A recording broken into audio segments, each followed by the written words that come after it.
مرتبہ یہ پورے پاکستان کے تمام مدارس میں داخلے کے اعتبار سے آپ کا مدرسہ دوسرے نمبر پر آیا ہے.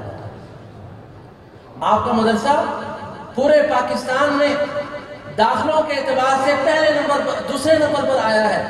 اور میں ایک تو یہ مبارکباد پیش کرتا ہوں کہ اللہ نے آپ کو اتنی بڑی تعداد میں طلبہ عطا فرمائے کہ آپ پورے پاکستان کے 15,000 مدارس میں داخلے کے اعتبار سے دوسرے نمبر پر آئے.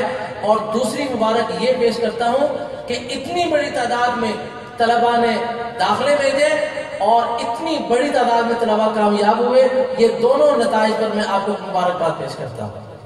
یہ وفاق المدارس العربیہ پاکستان کے صدر کا وہ اعتراف ہے جو انہوں نے میرے والد کی خدمات کو دیا. اور وہ خود ایک بار یہاں تشریف لائے حضرت مولانا سلیم اللہ خان صاحب. یہ میں گزشتہ 1 سال کے مجلس میں آپ کے سامنے پہلے بھی یہ بات عرض کی تھی. وہ یہاں تشریف لائے اور جلالین کا غالباً مجھے یاد پڑتا ہے کہ ختم کروایا تھا ادھر.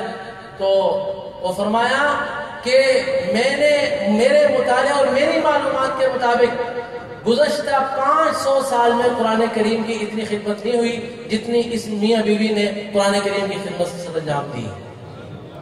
میں یہ بات بطور فخر کے نہیں کہہ رہا لیکن بطور شکر کے یہ عرض کرتا ہوں کہ اللہ کا احسان ہے کہ اللہ نے ہماری نسبت ایسے اساتذہ اور ہماری نسبت ایسے والدین کے ساتھ کی. اس پر آپ کو بھی شکر ادا کرنا چاہیے. مجھے بھی پچھلے دنوں میں کینیا کا سفر درپیش تھا. میں کینیا گیا ہوا تھا. وہاں ہمارے یہاں کے ایک فاضل ہیں بلکہ 2-4 ساتھی یہاں کے پڑے ہوئے ہیں. ان کے مدارس میں جانے کا اتفاق ہوا تو ہمارے مفتی احمد صاحب ہیں. مختلف لوگوں سے ملاقات ہوئی. کئی ایسے لوگوں سے ملاقات ہوئی کہ جن لوگوں نے میرے والد سے ابھی تک ملاقات نہیں کی. انہوں نے ہمارا ادارہ نہیں دیکھا. ان کو ہمارے ادارے کی معلومات نہیں ہے. مجھے وہاں ایک مسجد میں جانے کا اتفاق ہوا. وہاں کی میمن جامع مسجد تھی. وہاں بیان تھا. بیان کے بعد مجھے ایک تاجر وہاں کے ملے. وہ مجھے کہنے لگے کہ میری آپ کے والد سے ملاقات نہیں ہوئی. آپ کا مدرسہ میں نے نہیں دیکھا لیکن آپ نے جو شاگرد پاکستان سے تیار کر کے بھیجا تو مجھے وہ دیکھ کر محسوس ہوتا ہے کہ آپ کے والد اور آپ کے ادارے کی عظمت کتنی ہے.